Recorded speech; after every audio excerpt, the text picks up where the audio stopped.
सूरज देव की पहली किरणों और चिड़ियों की चहचहाहट से मेरे दिन की शुरुआत होती है। आप सोच रहे होंगे अप्रैल के महीने में रजाई कौन ओढ़ता है। तो भाई ये मेरी जो लोकेशन है वो जमुना नदी के किनारे है और यहाँ पर रात में अक्सर ठंडक हो जाती है, इसीलिए रजाई ओढ़नी होती है। आज के इस वीडियो में हम लोग कालका देवी मंदिर के दर्शन करने के लिए जाएंगे क्योंकि कल से नौ दुर्गा स्टार्ट है। स्वागत है, अभिनंदन है। मेरा नाम है संजय सिंह और आज एक नए ब्लॉग में नई शुरुआत कर रहा हूँ। आज अपने गांव से हूँ, मतलब कि मेरा ममाना। तो बहुत ही अच्छी लोकेशन पे ये स्थित है। तो मेरा गांव एक बेहड़ में है, जंगल में है। यहाँ अभी तक लाइट की भी सुविधा उपलब्ध नहीं है और मेरा जो घर है वो एक पहाड़ी पे है। नीचे देख सकते हैं कि यमुना नदी बह रही है। यहाँ से सनसेट और सनराइज का जो व्यू होता है वो बहुत ही अल्टीमेट होता है, बहुत ही सुंदर आता है। और आज है 9 अप्रैल और चैत्र की नवरात्रि की शुरुआत हो चुकी है और नए वर्ष की भी शुरुआत हो चुकी है, हिंदू नए वर्ष की। तो आप सभी लोगों को जय माता दी और नए वर्ष की हार्दिक शुभकामनाएं। तो आइए अब हम लोग चलते हैं माता के दर्शन करने के लिए। तो यह है लखना देवी का मंदिर या कालका देवी मंदिर या कालका सिद्धपीठ देवी मंदिर भी बोला जाता है। मैं 2 दिन पहले ही वहाँ पर सुबह सुबह पहुँच गया था क्योंकि मुझे पता था कि 9 अप्रैल से माता के दिन चालू होने वाले हैं और बहुत ही ज़्यादा यहाँ पर भीड़ हो जाती है, पूरी रोड ब्लॉक हो जाती है, तब दर्शन कर पाना बहुत ज़्यादा मुश्किल होता है। ये जो है ना वो लखनऊ का सबसे प्रसिद्ध मंदिर है, कालका मंदिर बोला जाता है। यहाँ पर दो मंदिर प्रसिद्ध है, एक कालका है और एक लक्ष्मी नारायण मंदिर, जिसके हम अंतिम में दर्शन करेंगे। यह मंदिर का जो निर्माण कराया गया था वो राजा राव जसवंत सिंह के द्वारा करवाया गया था। ऐसा माना जाता है, उनके बारे में एक कथा प्रचलित है कि वह जो दर्शन करने के लिए यहाँ से कुछ ही दूरी पे कंदेसी घाट है, वहाँ पर कालिका माता है, वहाँ के दर्शन करने के लिए जाया करते थे। तो दर्शन करने के लिए जमुना पार करना होता था। यमुना नदी यहाँ पर पास ही में है, उसको पार करके जाना पड़ता था। पर एक बार क्या हुआ कि जमुना अपने उफान पे थी और पानी बहुत ज़्यादा था, भाव बहुत ज़्यादा था, इस वजह से वो दर्शन करने के लिए नहीं जा पाए। तो वो बहुत ज़्यादा दुखी हो गए और उन्होंने खाना पीना नहीं खाया, क्योंकि वो खाना दर्शन करने के बाद ही खाया करते थे।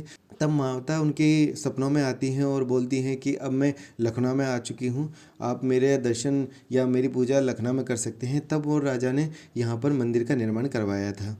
यह मंदिर में स्थान का महत्व है और यहाँ पर मंदिर में आपको मूर्ति देखने को नहीं मिलेगी माता रानी की। यहाँ पर कुछ इस तरह के चबूतरे बने हुए हैं जहाँ पर माता रानी विराजित है और इन्हीं चबूतरों की पूजा की जाती है। यह सैयद बाबा की मज़ार है जो कि माता के आंगन में एक स्थान पर मौजूद है और ऐसा माना जाता है कि जब भी आप माता के दर्शन करते हैं उसके बाद में आपको सैयद बाबा की मज़ार पर माथा टेकना होता है, तभी आपकी जो मनोकामना है वही पूर्ण होती है।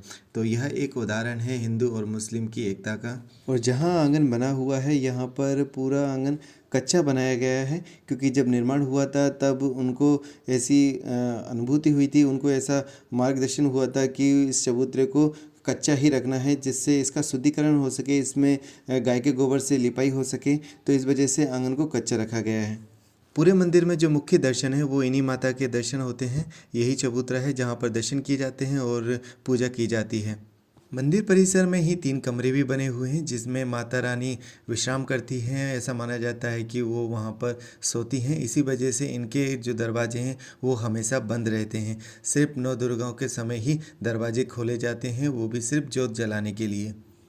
कई श्रद्धालुओं में ऐसी भ्रांति भी है कि अंदर माँ काली के बहुत बड़ी मूर्ति है और वो पूरी सोने से लदी हुई है, इसी वजह से लोगों को दर्शन नहीं करवाए जाते हैं। पर ऐसा बिल्कुल भी नहीं है, अंदर कमरे खाली हैं। माता रानी के भव्य मंदिर का दर्शन करने के बाद में अब सभी भक्त लोग और हम लोग भी जाएंगे। यहाँ पे पास में एक तालाब बना हुआ है उनका दर्शन करने के लिए। जिस तालाब का हम दर्शन करने जा रहे हैं वह तालाब एक मिस्टीरियस तालाब है और इससे कई सारी कहानियाँ जुड़ी हुई हैं, कई सारी बातें इससे जुड़ी हुई हैं जिनके बारे में मुझे मेरी बहन ने बताया। कौन सा मंडप? जवाब लो। ज़्यादा दूर तो नहीं है? दूर नहीं है लेकिन बहुत साफ लगा हुआ है जमीन को। अच्छा,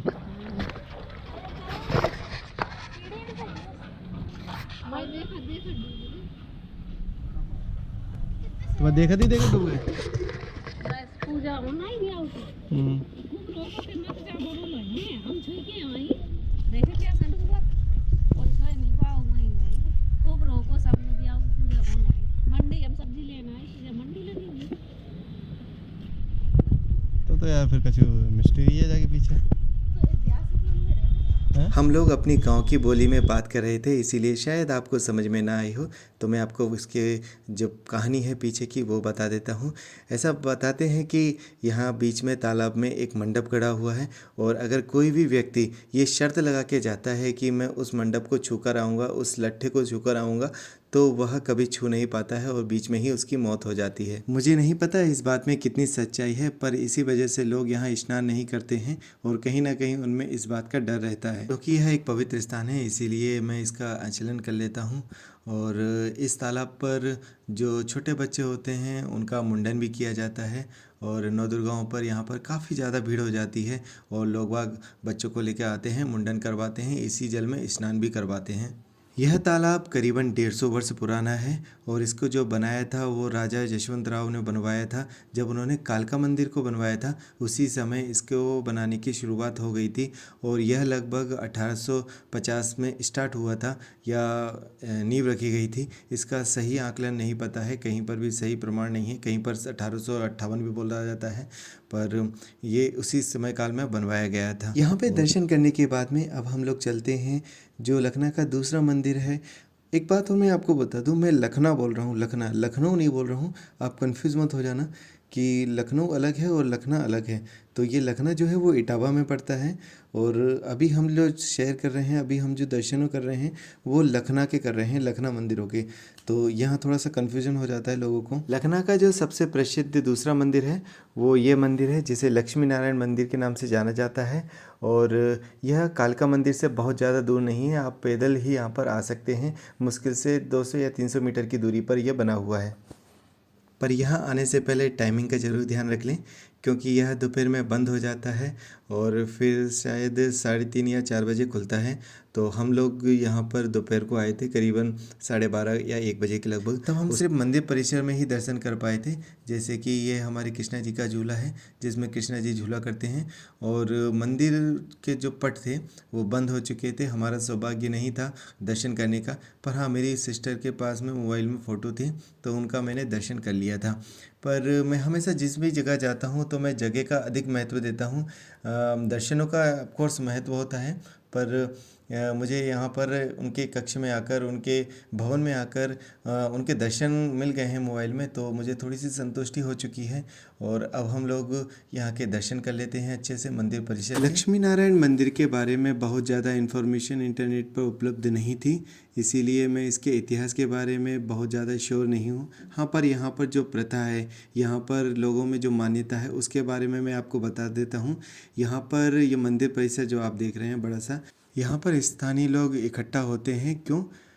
यहाँ पर स्थानीय लोग अपने जो नवयुवक होते हैं और युवती होती हैं, उनके जब रिश्ता पक्का होना होता है, मतलब शादी की रस्म होनी होती है या शादी के लिए दोनों को देखना होता है, तो यहाँ पर ही आकर पक्का किया जाता है। और ऐसा माना जाता है कि अगर यहाँ पर रिश्ते जोड़ते हैं तो उनका वैवाहिक जीवन बहुत ही शांतिमय कटता है, और विवाह में किसी भी तरह की कोई अड़चन नहीं आती है, और हमेशा खुशहाली और समृद्धि बनी रहती है। अगर आप भी ऐसा कोई विचार रख रहे हैं और शादी करने वाले हैं, तो मेरा ये कहना है कि आप लोगों को यहाँ पर आना चाहिए, और यहाँ पर ही आप भगवान जी से आशीर्वाद लेकर, नारायण जी से और लक्ष्मी जी से आशीर्वाद लेकर आगे वैवाहिक जीवन को बढ़ाना चाहिए। मंदिर परिसर बहुत ही सुंदर तरीके से बनाया हुआ था, और मंदिर को देखकर ही पता चल रहा है कि ये काफ़ी वर्ष पुराना मंदिर है। एक्चुअली इसकी जो डेट है वो तो नहीं पता, पर देखने से प्रतीत हो रहा है कि यह बहुत ही पुराना मंदिर है। अभी इस समय यहाँ पर मेला भी चल रहा है जो कि नवदुर्गों में चलता है, तो ये मंदिर के बिल्कुल ही नज़दीक में बना हुआ है, तो वहाँ पर आप मेले का भी आनंद ले सकते हैं। मैंने वहाँ की फुटेज नहीं कर पाई थी क्योंकि मेरा जो गोप्रो है वो डिस्चार्ज हो गया था, तो इस वजह से मैं बस इतना ही फुटेज ले पाया था। पर हाँ, मंदिर वाकई में बहुत ही ज़्यादा सुंदर तरीके का बनाया हुआ है। वीडियो के अंत में मैं कालका माता जी से ज़रूर बोलना चाहूँगा कि जो भी मेरे सब्सक्राइबर्स हैं, जो भी मुझे चाहने वाले हैं, जो भी मेरी वीडियो को देखते हैं, उनकी हमेशा तरक्की करें। और आप लोगों से भी मैं बोलना चाहूँगा कि अगर आपको वीडियो अच्छा लगा है तो प्लीज़ कमेंट में जय माँ कालका ज़रूर लिखिएगा। वीडियो को लाइक करना नहीं भूलिएगा, और अगर आपने अभी तक सब्सक्राइब नहीं किया है चैनल को तो सब्सक्राइब कर लीजिएगा, और दोस्तों के साथ में इस वीडियो को शेयर कर दीजिएगा।